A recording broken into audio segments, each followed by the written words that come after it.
Hello dear aspirants, ఇలాంటి model questions అనేది మనం ఎస్ఎస్సి సీజీఎల్ 10+2 వాటిల్లో ఆర్ఆర్బి ఎన్టీపీఎస్ వాటిలో చూస్తామండి. గ్రూప్ డి వాటి ఎగ్జామ్స్లో. డియర్ ఆస్పిరెంట్స్ గమనించండి, here only A plus B is two C. అంటే ఇక్కడ A plus B plus C అనేది ఏంటంటే 11x ప్లస్ 4x ఏమవుతుందంటే 15x అవుతుందండి. ఏమవుతుందండి?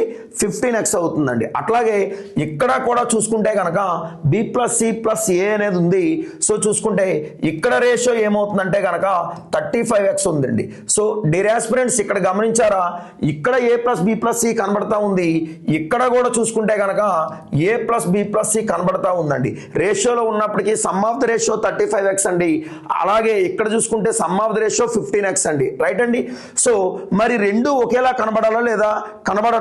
కనబడట్లేదంటే ఏం చేయాలంటే రెండింటిని కూడా ఒకే ప్లాట్ఫామ్ మీదకి తీసుకురావడానికి ఏంటంటే చేసే పద్ధతి ఏంటంటే ఎల్సిఎం అండి. రెండింటిని ఒకే ప్లాట్ఫామ్ మీదకి తీసుకొచ్చేటువంటి మెథడ్ ఏంటంటే ఎల్సిఎం. సో 15కి 35కి ఎల్సిఎం ఏంటంటే డియర్ ఆస్పిరెంట్స్ 105 అండి.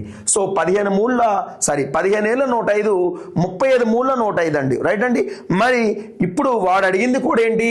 C plus A is two B. అంటే ఓవరాల్ గా మనకు కావాల్సింది ఏంటి? C plus A plus B. అంటే ఇక్కడ ఏ ప్లస్ బి ప్లస్ సీనే, ఇక్కడ కూడా ఏ ప్లస్ బి ప్లస్ సీనే, మరి ఇక్కడ కూడా కావాల్సింది ఏంటి? ఏ ప్లస్ బి ప్లస్ సీనే.